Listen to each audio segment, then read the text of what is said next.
หายวังเวงเมื่อแฟนเพลงให้กำลังใจน้ำใจไมตรีจากแฟนเพลง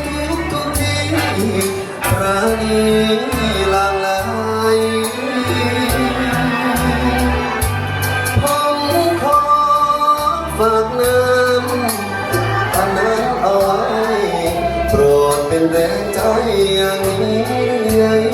ไป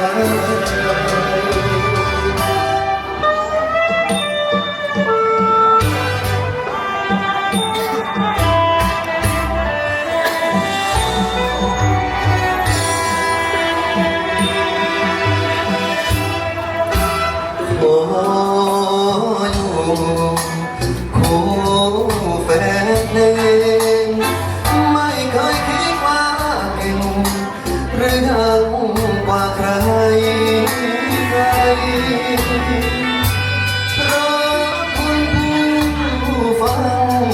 เท่านั้นยิ่งใหญ่ที่เป็นแรงใจให้ผมกัน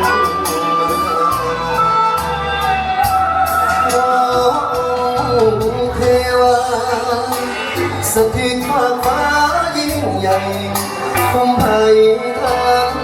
เดินหน้าขอจงเชื่อใจไว้แค่ว่าตราบชั่วชีวา